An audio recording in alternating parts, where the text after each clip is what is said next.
Hello, this is Tony Heller from RealClimateScience.com.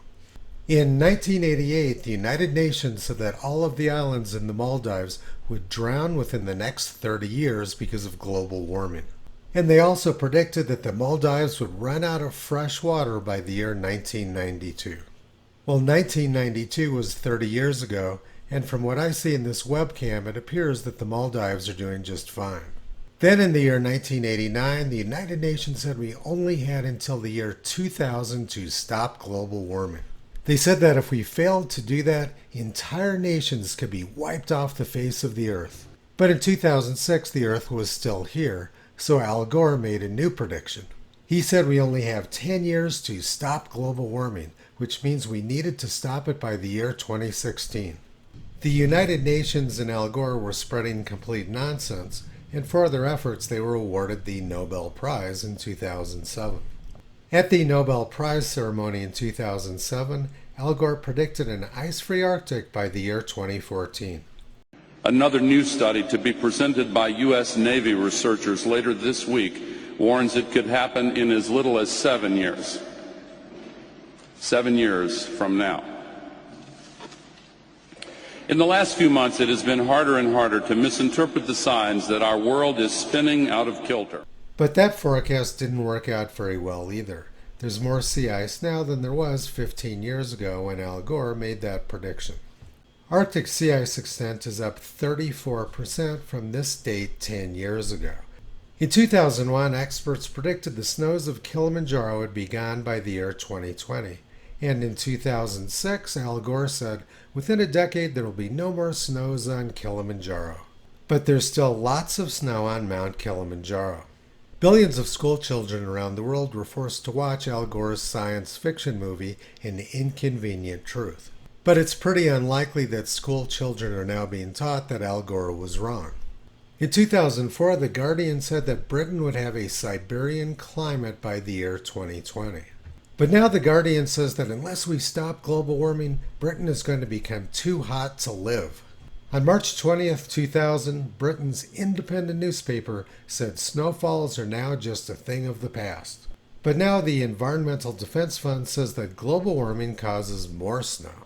In 2004, The Independent reported that Britain's chief scientist, Sir David King, said we were all going to have to move to Antarctica because every place else was going to be too hot. And in 2008, The Telegraph reported, climate change study predicts refugees fleeing to Antarctica. Those predictions didn't do very well. The winter of 2021 was the coldest on record in Antarctica. This winter has been extremely cold as well and has brought lots of cold air to Australia, South Africa, and parts of South America. Also in 2008, the Bureau of Meteorology and the Sydney Morning Herald said that Southeast Australia was in a permanent drought. Those predictions didn't do very well. Over the past few years, Australia has experienced repeated floods, which are of course being blamed on climate change. If Australia is wet, the press says it's because of global warming, and they say it's exactly what the experts predicted. And when Australia is dry, that's also because of global warming, and is also exactly what the experts predicted all along. I'm pretty certain that global warming didn't destroy the planet in the year 2000 as the United Nations predicted. But there's a new, even more serious threat being reported. Global warming may change the taste of wine. Climate change is reshaping the world's most beloved wine regions. That's a pretty scary story. So let's go back almost 1,000 years when England was a leader in grape growing and winemaking. For 300 years, England was an important center of European winemaking. But then the weather turned cold, and by the mid-1500s, England was no longer a viable climate for growing wine grapes. In the 1990 United Nations report, they showed this very warm period around the year 1200 when England was growing lots of wine.